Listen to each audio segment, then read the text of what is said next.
चलो, तुम्हारे पापों का घड़ा भर चुका है। नरक तुम्हारा इंतजार कर रहा है। दोस्तों, क्या आपने कभी सोचा है झूठ बोलने वालों का क्या होता है? क्या सच में हर पाप की नरक में अलग अलग सजा होती है? चोरी करने वालों को कैसी यातना मिलती है? और जो लोग पराई स्त्री को बुरी नजर से देखते हैं, उनका क्या अंजाम होता है? आज की इस कहानी में आप देखेंगे कि नरक में हर पाप की अलग अलग सजा होती है और सबसे डरावनी सजा किस पाप के लिए दी जाती है। हैरानी की बात यह है कि यह वही पाप है जो हम में से ज्यादातर लोग अनजाने में हर रोज करते रहते हैं। आखिर वो पाप कौन सा है और उसकी सजा कितनी भयानक है? ये जानने के लिए वीडियो को अंत तक जरूर देखना, क्योंकि आखिर में आपको वो सच्चाई पता चलेगी जिसे सुनकर आपकी रूह कांप उठेगी। एक छोटा सा गांव था। चारों ओर हरे भरे खेत फैले हुए थे। मिट्टी की गलियों से बैलों की घंटियां सुनाई देती थीं और तालाब के किनारे बच्चों की किलकारियां गूंजती थीं। यह गांव मेहनती और सच्चे लोगों से भरा हुआ था।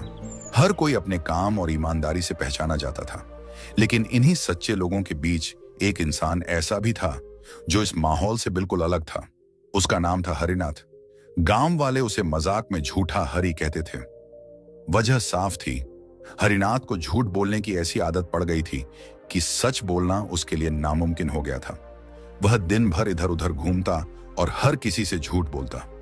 शुरू शुरू में लोग इसे मजाक समझते थे और उसकी बातों पर हंस देते थे, लेकिन धीरे धीरे यही मजाक अब परेशानी बनने लगा।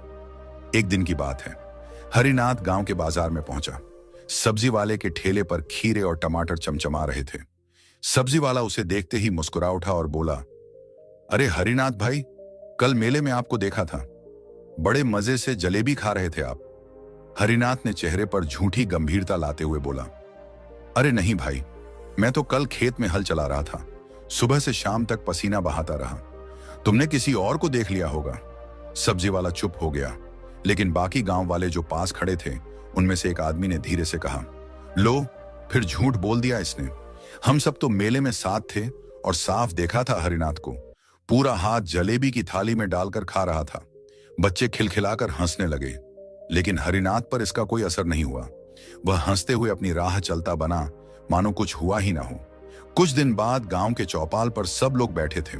चौपाल पर नीम का बड़ा पेड़ था, जिसके नीचे लोग बीड़ी पीते और दिन भर की बातें करते थे। उसी समय हरिनाथ भी वहां आ पहुंचा। गांव का एक आदमी बोला, अरे हरिनाथ, सुना है तुमने पंडित जी से वादा किया था कि पूजा के लिए नारियल और अगरबत्ती लेकर आओगे, लेकिन तुम आए ही नहीं, क्या हुआ? हरिनाथ तुरंत झूठ गढ़ते हुए बोला, अरे भाई, मैं तो सुबह ही निकल पड़ा था, नारियल लेने ही जा रहा था, लेकिन रास्ते में नदी का पुल टूटा मिला, इसीलिए वापस आना पड़ा। यह सुनते ही दूसरे गांव का एक आदमी गुस्से में बोले, क्या बकवास कर रहे हो? वह पुल तो बिल्कुल सही सलामत है। आज ही तो हम सब उसी रास्ते से होकर आए हैं। लोगों के चेहरे पर अब हंसी की जगह चिढ़ साफ झलक रही थी। धीरे धीरे गांव वाले उसकी हर बात को झूठ मानने लगे और उसका भरोसा पूरी तरह उठ गया। समय बीतता गया। हरिनाथ की झूठ बोलने की आदत और बढ़ती गई। कभी वह कहता, मैंने अपने खेत में 10 मन गेहूं उगा लिए हैं। कभी कहता, कल राजा ने मुझे अपने दरबार में बुलाया और मेरी बहुत इज्जत की। गांव वाले उसकी बातों पर अब हंसते भी नहीं थे, वे बस सिर हिलाकर रह जाते। किसी ने उसकी गवाही पर भरोसा करना बंद कर दिया था। उसकी बातें सबके लिए अब बोझ बन चुकी थीं। एक दिन गांव का बुजुर्ग, जिसे सब सम्मान करते थे, हरिनाथ के घर आया। उसके चेहरे पर उम्र की लकीरें थीं, लेकिन आंखों में गहराई और सच्चाई झलकती थी।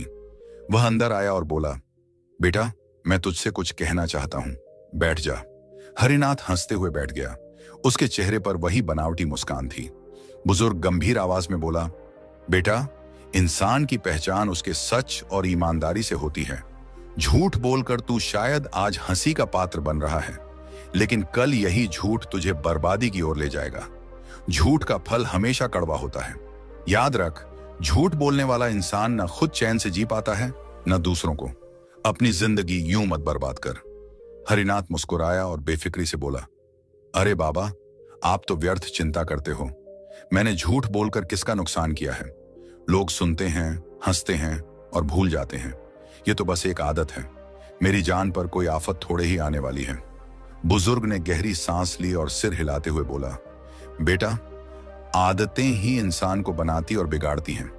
जब झूठ का पर्दा फटता है तो इंसान कहीं का नहीं रहता। याद रख, एक दिन तुझे अपने झूठ का भारी मूल्य चुकाना पड़ेगा। लेकिन हरिनाथ पर इन बातों का कोई असर नहीं हुआ। वह फिर गांव की गलियों में घूमता और झूठ बोलता रहा। कभी कहता, कल रात मैंने तालाब में ऐसा नाग देखा जिसकी आंखें अंगारे जैसी थीं। कभी कहता, मेरे सपने में खुद भगवान आए और बोले, हरिनाथ तू बहुत नेक इंसान है। गांव वाले अब सिर हिलाकर रह जाते। किसी ने अब उसकी बातों को गंभीरता से लेना छोड़ दिया था। लेकिन यही आदत धीरे धीरे गांव वालों के लिए समस्या बनने लगी। एक बार गांव में चोरी हुई। सब लोग इकट्ठा हुए और आपस में पूछताछ करने लगे। जब हरिनाथ से पूछा गया तो उसने फिर झूठ बोला। हरिनाथ बोला, मैंने तो चोर को साफ देखा, वो तो बनिए का बेटा ही था। गांव का बनिया तुरंत भड़क गया और गुस्से में बोला, क्या बकवास कर रहे हो? मेरा बेटा तो उस रात मेरे साथ घर पर था। तुम्हारे झूठ ने तो मेरे परिवार की इज्जत पर दाग लगा दिया। गांव में तनाव फैल गया। लोग अब सचमुच हरिनाथ से परेशान हो गए। किसी ने कहा, अब तो इसका झूठ हमारी इज्जत के लिए खतरा बन गया है। उस रात जब हरिनाथ अकेला अपने घर में बैठा था तो अचानक उसे बुजुर्ग की बातें याद आईं। झूठ का फल हमेशा कड़वा होता है। लेकिन उसने उस पर ध्यान नहीं दिया। वह हंसते हुए खुद से बोला, लोग तो बस बातें बनाते हैं। झूठ बोलना तो मेरी ताकत है। इससे मैं मुसीबत से बच जाता हूं, लोगों को हंसा देता हूं। सच बोलकर मुझे क्या मिलेगा? वह नहीं जानता था कि उसका यही झूठ जल्द ही उसकी जिंदगी को ऐसी दिशा देने वाला है जहां से लौटना नामुमकिन होगा। एक दिन की बात है। हरिनाथ गांव से शहर की ओर जा रहा था। रास्ता लंबा था और उसे जंगल से होकर गुजरना पड़ता था। दोपहर का समय था। पेड़ों की छांव घनी थी और हवा में अजीब सी खामोशी थी। तभी अचानक झाड़ियों के पीछे से एक आदमी दौड़ता हुआ आया। उसके हाथ में सामान था। कपड़े अस्त व्यस्त थे और चेहरे पर डर साफ झलक रहा था।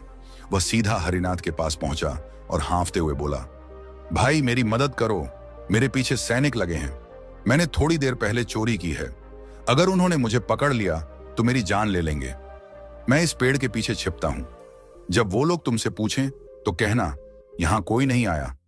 हरिनाथ कुछ पल उसे देखता रहा। उसका मन सोचने लगा, वाह ये तो अच्छा मौका है।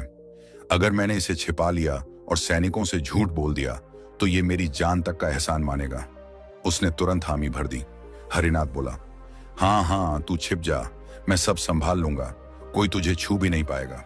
चोर पेड़ के पीछे जाकर छिप गया। थोड़ी ही देर बाद सैनिकों का एक दल दौड़ता हुआ वहां पहुंचा। उनके कपड़ों से पसीना टपक रहा था और चेहरों पर गुस्सा साफ दिख रहा था। उन्होंने हरिनाथ को देखा और जोर से पूछा, अरे ओ आदमी, क्या यहां से कोई चोर गुजरा है? हमने सुना है वो इसी तरफ भागा है। हरिनाथ ने बिना झिझके झूठ बोल दिया। उसने सीना तानकर कहा, नहीं, यहां कोई नहीं आया। मैंने तो किसी को जाते देखा ही नहीं। सैनिकों ने इधर उधर नजर दौड़ाई, लेकिन पेड़ों के घनेपन की वजह से ज्यादा देर नहीं रुके। उन्होंने जल्दी से आगे का रास्ता पकड़ लिया और दौड़ पड़े। चोर तुरंत पेड़ के पीछे से निकला। उसके चेहरे पर राहत थी। वह हांफते हुए हंसने लगा और बोला, भाई तूने मेरी जान बचा ली। अगर तू सच बोल देता तो आज मैं पकड़ा जाता और शायद जिंदा भी न बचता। मैं तेरे इस एहसान को कभी नहीं भूलूंगा। हरिनाथ ने मुस्कुराते हुए कहा, देखा, मैंने कहा था ना, झूठ कभी कभी भलाई भी करता है। लोग कहते हैं झूठ बुरा है, लेकिन सच तो यह है कि झूठ इंसान को मुसीबत से निकाल देता है। चोर ने सिर हिलाया और बोला, बिल्कुल सही, तूने आज मेरी जान बचाई है, मैं तेरा एहसानमंद रहूंगा। दोनों कुछ देर तक बातें करते रहे और फिर अपने अपने रास्ते चल पड़े। लेकिन हरिनाथ के मन में यह बात और गहरी बैठ गई कि झूठ बोलना बुरा नहीं है।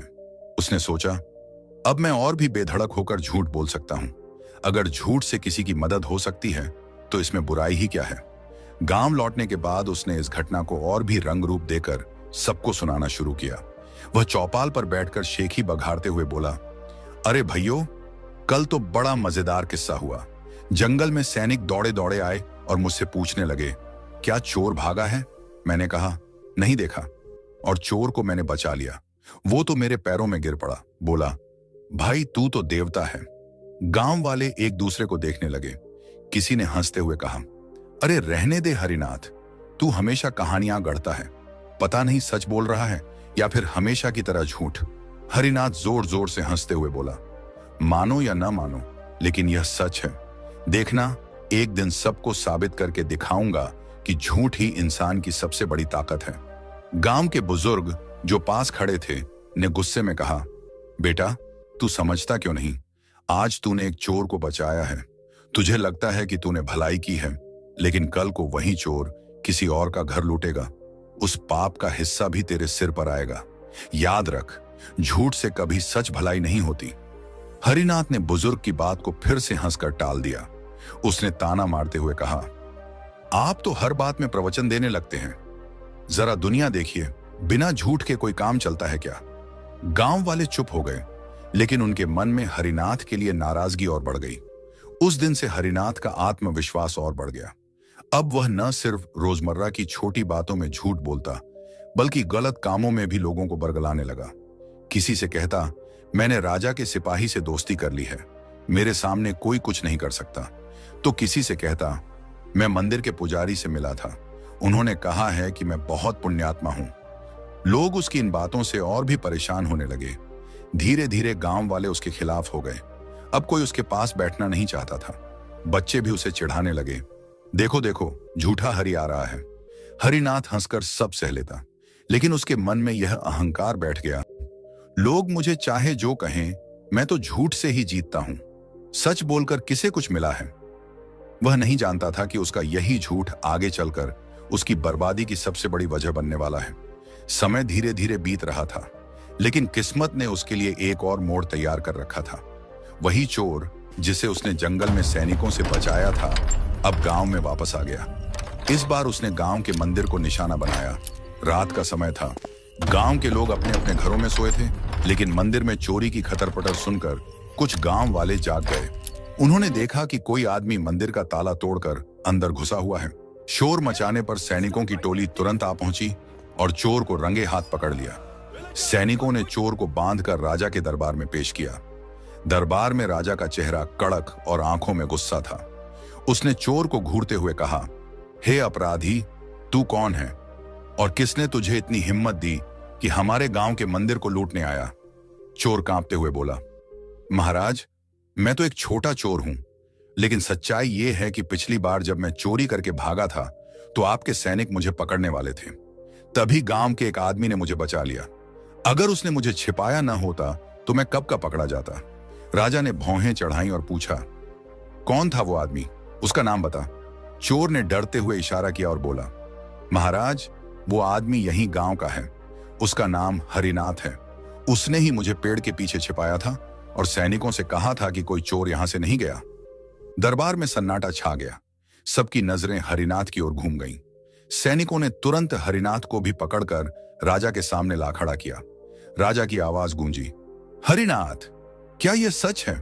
तूने एक चोर को छिपाया और सैनिकों से झूठ बोला? हरिनाथ हड़बड़ाया, लेकिन उसके पास झूठ बोलने के सिवा कोई चारा नहीं था। वह गिड़गिड़ाते हुए बोला, महाराज, मैं तो मजाक कर रहा था। मुझे क्या पता था कि वो चोर है।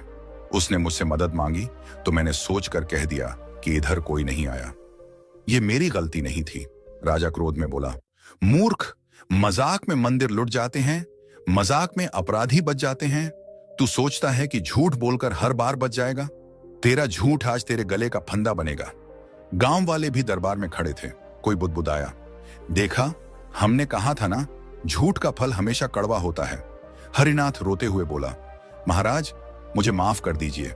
मैं वादा करता हूं कि अब कभी झूठ नहीं बोलूंगा। यह मेरी आखिरी गलती थी। लेकिन राजा का दिल सख्त हो चुका था। उसने ऊंचे स्वर में कहा, झूठे इंसान की बात पर अब कोई विश्वास नहीं करता। तूने गांव का नुकसान किया है। तूने अपराधी को बचाया और मंदिर के अपमान का कारण बना। तेरे अपराध की सजा मौत है। आज से ही तुझे फांसी दी जाएगी। यह सुनते ही दरबार में हलचल मच गई। हरिनाथ के पैरों तले जमीन खिसक गई। उसने चारों ओर देखा, लेकिन कोई उसे बचाने के लिए आगे नहीं आया। जिन लोगों के सामने वह कभी झूठ बोलकर शेखी बघारता था, वे सब आज चुप खड़े थे। फांसी की तैयारी शुरू हुई। गांव वाले देखने के लिए इकट्ठा हुए। हरिनाथ के गले में रस्सी डाली गई।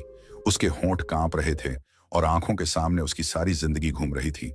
गांव के लोग, उसका झूठ, उसका मजाक और बुजुर्ग की सीख। उसने आखिरी बार आसमान की ओर देखा और बुदबुदाया, काश मैंने सच बोला होता, काश मैंने उस चोर को न बचाया होता, काश मैंने अपनी आदत बदल ली होती। लेकिन अब बहुत देर हो चुकी थी।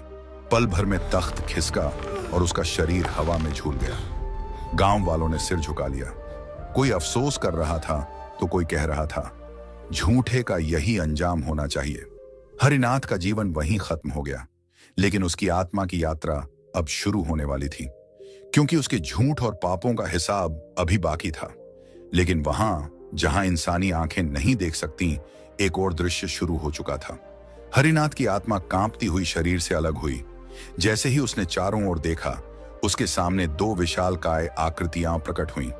उनके हाथों में गदा थी, चेहरे पर कठोरता, आंखों में अंगार। ये थे यमदूत। पहला यमदूत गरजते हुए बोला, हरिनाथ, अब तेरी आत्मा हमारे साथ चलेगी। तूने झूठ बोलकर, पाप करके लोगों का जीवन दुखी किया है। अब तुझे यमराज के दरबार में ले जाया जाएगा। हरिनाथ डरकर बोला, नहीं नहीं, मैं कहीं नहीं जाऊंगा। मैं निर्दोष हूं, मैंने कुछ गलत नहीं किया। दूसरा यमदूत हंसते हुए बोला, निर्दोष? तेरा झूठ अब भी बंद नहीं हुआ। तेरी पूरी जिंदगी झूठ में बीती और मरने के बाद भी तू झूठ बोल रहा है। चल, यमलोक की यात्रा का समय हो गया है। यमदूतों ने लोहे की जंजीरें हरिनाथ की आत्मा पर डाल दी। जंजीरें इतनी भारी थीं कि उसकी आत्मा तड़प उठी। दर्द ऐसा था जैसा उसने कभी महसूस नहीं किया था। धीरे धीरे वे यमलोक पहुंचे। वहां का दृश्य भयावह था। काली हवाएं, आग के कुंड, चीत्कार करती आत्माएं और चारों ओर खौफ का माहौल। बीच में एक विशाल सिंहासन पर यमराज बैठे थे। गहरे काले वस्त्र, हाथ में गदा और आंखों में न्याय की कठोर चमक। यमराज की गर्जन भरी आवाज गूंजी, कौन है ये आत्मा जिसे मेरे सामने लाया गया है? पहला यमदूत झुककर बोला, महाराज, ये वही हरिनाथ है जिसने जिंदगी भर झूठ बोला। इसने गांव वालों का विश्वास तोड़ा, अपराधियों को बचाया और अपने झूठ से कई पाप किए। राजा ने इसे फांसी दी और अब हम आपकी आज्ञा के अनुसार इसे यहां लाए हैं। यमराज ने हरिनाथ की ओर देखा। उनकी आंखों की तपिश से हरिनाथ कांपने लगा। वह गिड़गिड़ाकर बोला, हे धर्मराज, मुझे क्षमा कर दीजिए। मैंने गलती की, लेकिन मैं बदल सकता हूं। मुझे एक और मौका दीजिए। यमराज गहरी आवाज में बोले, हरिनाथ, इंसान को बदलने के लिए जीवन दिया जाता है, मृत्यु के बाद नहीं। तुझे कितनी बार समझाया गया, गांव के बुजुर्ग ने चेतावनी दी, लोग तुझसे नाराज हुए, लेकिन तूने परवाह नहीं की। अब पश्चाताप का समय खत्म हो चुका है। हरिनाथ रो पड़ा, मुझे एक बार पृथ्वी पर भेज दीजिए। मैं सच बोलूंगा, अच्छे कर्म करूंगा, मैं झूठ कभी नहीं बोलूंगा। यमराज क्रोध में बोले, झूठे इंसान की बात पर कौन विश्वास करे? तू अभी भी झूठ बोल रहा है। अगर सच में पछतावा होता तो तूने धरती पर ही अपनी आदत छोड़ दी होती। अब तुझे अपने पापों की सजा भोगनी होगी। यमराज ने दूतों की ओर इशारा किया, इसे नरक की अग्नि में ले जाओ, वहां इसे उसके झूठ के अनुसार दंड मिलेगा। यमदूत हरिनाथ को घसीटते हुए ले गए। रास्ते में वह चिल्लाता रहा, मुझे बचाओ, मुझे माफ कर दो, मैं निर्दोष हूं। लेकिन उसकी चीखें खाली अंधेरे में गूंजती रह गईं। धीरे धीरे वह नरक के द्वार पर पहुंचा। वहां उसने देखा, किसी आत्मा को गर्म तेल से भरे कड़ाह में डाला जा रहा है, किसी को जलते अंगारों पर चलवाया जा रहा है, किसी को कांटों से भरे जंगल में घसीटा जा रहा है। हर तरफ दर्द और तड़प का मंजर था। पहला यमदूत बोला, हरिनाथ, ये सब देख ले, तूने झूठ बोला, अब तेरी सजा भी वैसी ही होगी। यहां किसी को बख्शा नहीं जाता।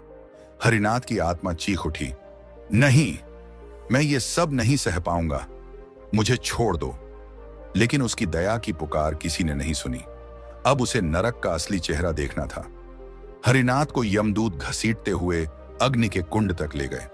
वहां लाल लाल लपटें उठ रही थीं और ज्वालाएं आसमान छू रही थीं। जैसे ही उसकी आत्मा को आग में फेंका गया, उसकी दर्द भरी चीख पूरे नरक में गूंज उठी। वह तड़पता, झुलसता और बार बार चिल्लाता, काश मैंने झूठ न बोला होता, काश मैंने सच का रास्ता चुना होता। लेकिन अब बहुत देर हो चुकी थी। दोस्तों, अब जरा सोचकर देखो, हरिनाथ अकेला ऐसा नहीं था जिसने झूठ बोला हो।